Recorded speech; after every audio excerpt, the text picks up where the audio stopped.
बाल बांका नहीं कर सकता है। जब समाजवादी पार्टी की सरकार के समय चलता था तो मुख्यमंत्री हो या मुख्य न्यायाधीश, इन सब के काफिले रुक जाते थे और माफिया का काफिला निकलता था। जब हमने कार्रवाई की उस माफिया के खिलाफ और उसको रगड़ करके कोर्ट के सामने प्रस्तुत किया तो उसकी पैंट गीली हो गई थी।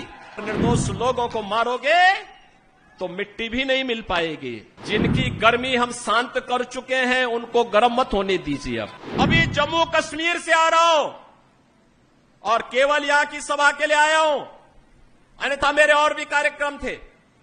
मैंने कहा नहीं, मैं जाऊंगा सरधना में, मैं इस बार जरूर जाऊंगा, 24 में मैं जरूर जाऊंगा। और बहनों भाइयों, मैं इसीलिए आया हूं आपसे कहने के लिए, जो लोग गुमराह कर रहे हैं उनके गुमराह में आने की आवश्यकता नहीं।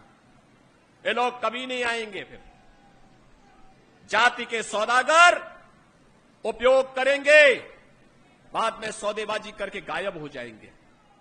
हमें किसी भी ऐसे व्यक्ति के बहकावे में नहीं आना है जिससे हमारा राष्ट्र धर्म खतरे में आए। याद रखना, इस देश के राष्ट्र धर्म को हमेशा खतरा जब भी आया है, इन्हीं लोगों के कारण आया है जिन्होंने जातीयता के आधार पर समाज के सामाजिक ताने बाने को छिन्न भिन्न किया है, हमेशा छिन्न भिन्न किया है। और बहनों और भाइयों, मैं आपको इस बात के लिए आश्वस्त करता हूं कि कोई माय के लाल बाल बांका नहीं कर सकता है। सुरक्षा की इतनी पुख्ता व्यवस्था हमने की है यूपी के अंदर। आज आप देखते होंगे बड़े बड़े दुर्दांत माफिया और अपराधी किस कदर उनकी दुर्गति हो रही है।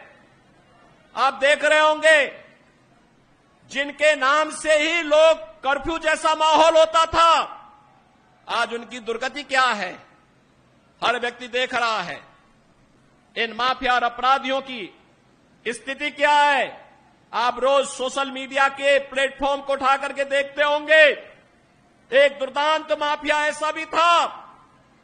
बहनों और भाइयों, जब समाजवादी पार्टी की सरकार के समय चलता था तो मुख्यमंत्री हो या मुख्य न्यायाधीश, इन सब के काफिले रुक जाते थे और माफिया का काफिला निकलता था।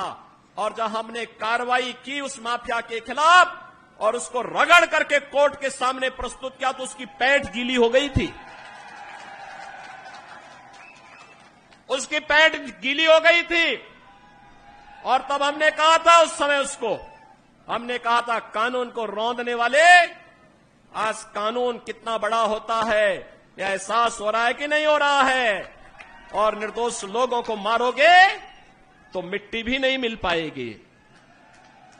और बहनों और भाइयों, इसीलिए मैं आया हूं आपसे कहने के लिए, देखो, जिनकी गर्मी हम शांत कर चुके हैं उनको गर्म मत होने दीजिए। अब इस क्षेत्र को विकास की मुख्य धारा के साथ जुड़ने दो। उनकी सबकी गर्मी शांत हो गई है, वे गए काम से।